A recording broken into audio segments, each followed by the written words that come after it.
Life of commerce पर वापस आपका स्वागत है। तो आई होप आप हेल्दी होंगे, सेफ होंगे और मास्क पहन रहे होंगे और ढंग से पढ़ाई कर रहे होंगे।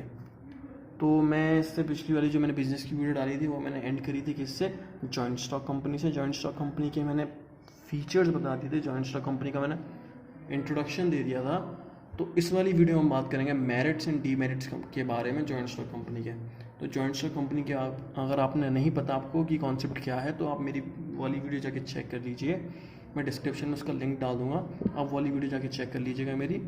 और कोई भी डाउट हो, कोई भी सजेशन हो, और अगर इस वाले वीडियो में से या किसी और वीडियो में से कोई भी सजेशन हो तो आप कमेंट बॉक्स यूज़ करके बता सकते हैं मुझे और मैं उस पर ज़रूर एक्शन लूँगा। तो हम बात करते हैं merits of stock joint stock company. तो मेरिट्स और एडवांटेज बोलूँ सेम ही चीज़ है। Merits of joint stock company मतलब अब एक जॉइंट स्टॉक कंपनी को क्यों चूज़ करना चाहिए बाकी अदर फॉर्म्स ऑफ बिजनेस के ऊपर। मतलब एक जॉइंट स्टॉक कंपनी में ऐसा क्या है कि उसे बाकी अदर फॉर्म्स ऑफ बिजनेस के ऊपर चूज़ करना चाहिए। तो सबसे पहले हम बात करते हैं क्या, लिमिटेड लायबिलिटी। तो सबसे पहले मैं बता दूं कि ये मैंने छोटे छोटे पॉइंट इसलिए लिख रखे हैं बिकॉज ये सारे फीचर्स में से ही है, मोस्टली सारे फीचर्स में से ही पॉइंट हैं, इजी पॉइंट हैं, इसलिए मैंने मेरिट्स को ऐसे वर्ड टू वर्ड लिख दिया है। आपको सिर्फ ये याद करना है, आप इसके अंदर का अपने आप बना सकते हैं। जो मैं कॉन्सेप्ट समझाऊंगा उससे आप इसके अंदर का अपने आप बना सकते हैं। बस आपको ये वाले पॉइंट्स याद रखने हैं वर्ड टू वर्ड, या फिर इसमें बहुत थोड़ा माइनर से चेंज कर सकते हैं, कोई दिक्कत नहीं है, बट मीनिंग नहीं बदलना चाहिए। बिकॉज डिसएडवांटेज थोड़े से कॉम्प्लेक्स हैं इसलिए मैंने वो पूरे समझाए हैं ऐसे करके। बट ये मेरिट जो थे ईजी हैं, फीचर्स में से समझ में आ जाएंगे और वर्ड जैसे वर्ड लिखे हुए हैं उससे ही समझ में आ जाएंगे, इसलिए मैंने क्या करा है ऐसे लिख दिया है। तो बिना देरी कर स्टार्ट करते हैं। जानता हूँ 2 मिनट हो चुके हैं, तो स्टार्ट करते हैं लिमिटेड लायबिलिटी। तो लिमिटेड लायबिलिटी कैसे है यहाँ पर। लिमिटेड लायबिलिटी का मतलब है कि अगर एक शेयर होल्डर के पास हैं 10,000 शेयर्स हैं एट द रेट ₹10 पर शेयर 10,000 शेयर्स हैं एट द रेट ₹10 पर शेयर। तो फिर उसके पास कितने के शेयर हो गए बताइए। उसके पास हो गए 1,00,000 के, 1,00,000 रुपए के शेयर हो गए उसके पास। तो मतलब उसके पास कंपनी मानिए करोड़ों की कंपनी है, उसके पास शेयर्स कितने, 1,00,000 के शेयर्स हैं। अगर कंपनी बिल्कुल लॉस में चली जाती है, बिल्कुल डूब जाती है, तो उसको मैक्स टू मैक्स कितना लॉस होगा, सिर्फ 1,00,000 रुपए का। यही लिमिटेड लायबिलिटी होता है। मतलब क्या है इसका कि जो लायबिलिटी जो उसने अमाउंट दे रखा है बिजनेस में वो उतने का ही लायबल है, उससे ऊपर का लायबल नहीं है वो बिजनेस के अंदर, और ना इसके ऊपर उससे 1 रुपया मांगा जाएगा और ना मांगा जा सकता है, ना उसकी पर्सनल प्रॉपर्टी पे क्रेडिटर्स वगैरह का कोई भी क्लेम होता है। तो यही होती है लिमिटेड लायबिलिटी। ये one of the most important feature है जॉइंट स्टॉक कंपनी का। अब हम बात करें ट्रांसफर ऑफ इंटरेस्ट, ये भी इंपॉर्टेंट है बट थोड़ा सा कॉम्प्लेक्स लग रहा होगा ये कि ट्रांसफर ऑफ इंटरेस्ट क्या चीज़ हो गई है। तो मैं बताऊं, जैसे हमें पता है कि ट्रांसफरेबिलिटी ऑफ शेयर्स ईजी रहती है पब्लिक कंपनी, या मैं नॉर्मल पब्लिक कंपनी मान के चल रहा हूँ। पब्लिक कंपनी में ट्रांसफरेबिलिटी ऑफ शेयर्स क्या रहती है, बहुत ईजी रहती है, जिसकी वजह से क्या होता है कि अगर मानिए किसी को कैश की ज़रूरत है अचानक से, तो वो क्या करेगा, कंपनी के शेयर्स बेच देगा, कैश ले लेगा। और मानिए उसे एक कंपनी से पैसे निकालने और दूसरी कंपनी में पैसे डालने हैं, तो वो एक कंपनी के शेयर्स बेच देगा, दूसरी कंपनी के खरीद लेगा उसी पैसों से। तो यहाँ पर क्या हो रहा है, ये ट्रांसफ़र कर रहा है वो शेयर्स को अपने दूसरे को, और वो दूसरे के खुद खरीद ले रहा है। तो यहाँ पर इंटरेस्ट जो है ना, जो उसका इंटरेस्ट बदल रहा है एक कंपनी से दूसरी कंपनी का, तो वो बहुत ईजी हो जाता है। इसीलिए क्या होता है, एक मेरिट है ये जॉइंट स्टॉक कंपनी का। अब हम बात करें परपेचुअल सक्सेशन, नाम से ही पता चल रहा है परपेचुअल मतलब फॉरएवर वाला, वो नहीं फॉरएवर वाला, फॉरएवर वाली ज़िंदगी कंपनी की।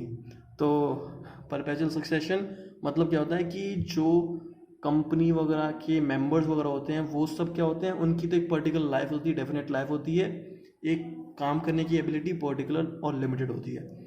बट उनकी डेथ, उनकी इंसॉल्वेंसी, उनको कोई भी इनकेपेबिलिटी हो गई आगे कंटिन्यू रखने में, अगर ऐसी कोई भी सिचुएशन अराइज होती है, इससे कंपनी पर कोई असर नहीं पड़ता, कंपनी को इससे कोई मतलब नहीं है, कंपनी चलती जाएगी।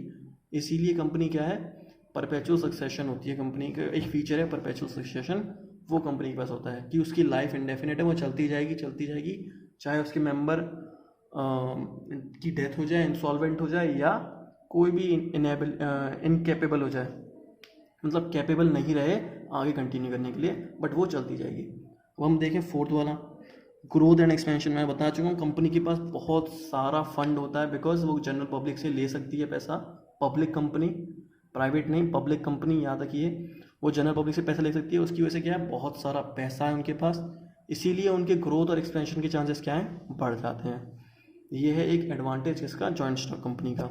एफिशिएंट मैनेजमेंट, फिर से बहुत सारा पैसा है, प्रोफेशनल जो एम्प्लॉयज़ वगैरह होते हैं उनको हायर कर सकती है कंपनी, जिसकी वजह से क्या है, उनकी मैनेजमेंट की हो जाती है पहले से बेहतर हो जाती है।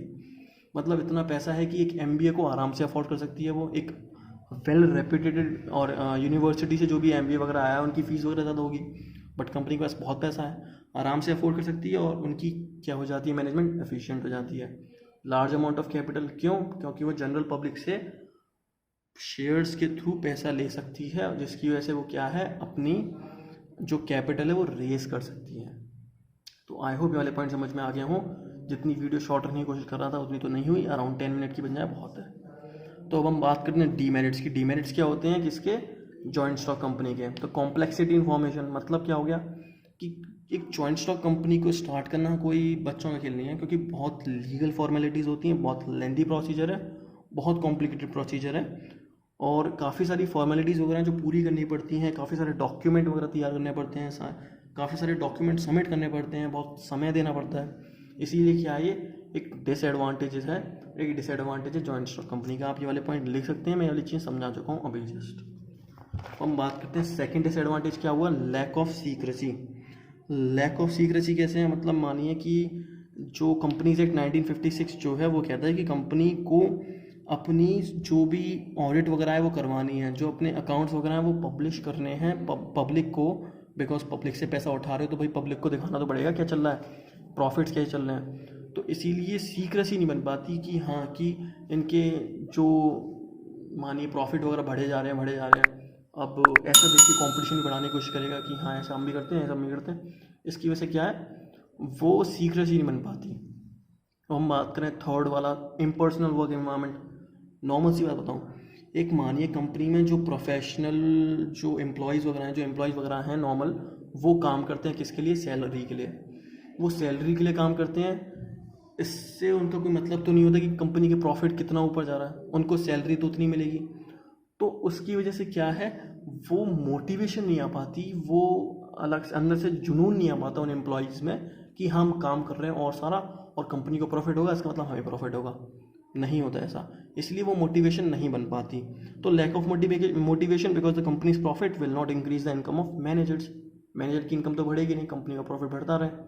Manager get salary for their services, so there is no direct relationship between efforts and reward.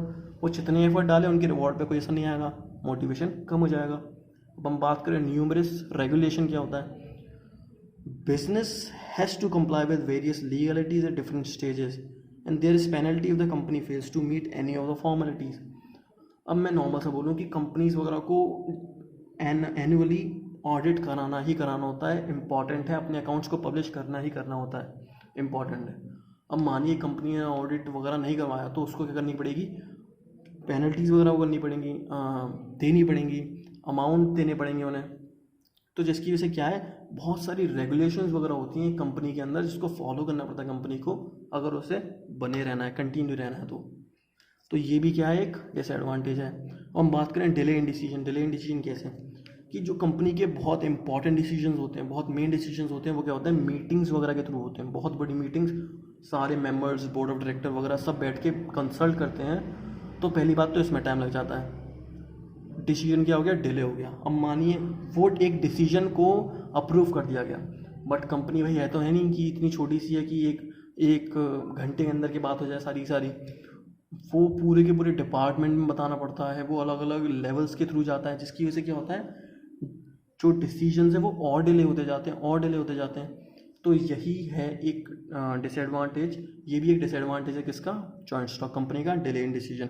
आपको ये सारी चीज़ें याद रखनी है, अंदर का आप थोड़ा बहुत बदल सकते हैं, बट ये सारी चीज़ें आपको याद रखनी पड़ेंगी।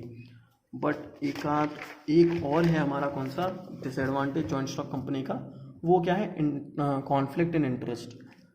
अब मैं बताऊं एक कंपनी के से रिलेटेड कौन से लोग हो सकते हैं। मानिए शेयर होल्डर हुए, डिबेंचर होल्डर हुए, डायरेक्टर्स हुए, ये सब क्या है, कंपनी से रिलेटेड है। इन सबको हम बोल सकते हैं स्टेक होल्डर्स वगैरह बोल सकते हैं, कंपनी से रिलेटेड है। कंपनी के डिसीजंस क्या है, इनको इफेक्ट डालते हैं और इनके डिसीजंस कंपनी को भी इफेक्ट डाल सकते हैं। तो ये जो अलग अलग जो पीपल हैं, अलग अलग जो ग्रुप्स हैं लोगों के, वो सब क्या है, अलग अलग इंटरेस्ट रखते हैं। शेयर होल्डर क्या चाहता है कि हमें डिविडेंड वगैरह मिलता रहे, हमारी कंपनी का जो EPS वगैरह है वो बढ़ता रहे। डिवेंचर होल्डर क्या चाहता है कि मेरी इंटरेस्ट बढ़ती रहे और मुझे रेगुलरिटी के थ्रू मिलती रहे।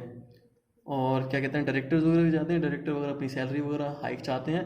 तो अलग अलग सबका इंटरेस्ट है। अब अलग अलग इंटरेस्ट है तो अलग अलग डिसीजंस, इनको अलग अलग ओपिनियन रखने पड़ते हैं अलग अलग इंटरेस्ट की वजह से। इन सब के अलग अलग क्या है, ओपिनियंस हैं। अब अलग अलग ओपिनियंस हैं, इसका मतलब क्या हो गया, इनमें क्या हो सकती हैं, कॉन्फ्लिक्ट अराइज हो सकती हैं। तो अलग अलग ओपिनियन के थ्रू क्या हो जाता है, कॉन्फ्लिक्ट अराइज होने के चांसेस रहते हैं। तो आई होप ये वाला भी आपको डिसएडवांटेज समझ में आ गया हो। हमने मेरिट एंड डीमेरिट पढ़ लिए हैं किसके, जॉइंट स्टॉक कंपनी के। अगर आपको मेरी वीडियो पसंद आई तो प्लीज़ प्लीज़ प्लीज़ अपने दोस्तों को शेयर करें। स्टोरीज़ पे शेयर कर सकते हैं, व्हाट्सएप स्टोरी, अपने ग्रुप वगैरह में शेयर कर दीजिए कि हाँ भैया इनका समझ में आ रहा है, ये अच्छा है, पढ़ा रहे हैं। ऐसा करेंगे तो भाई मानिए मेरे को दिल में कितनी खुशी मिलेगी।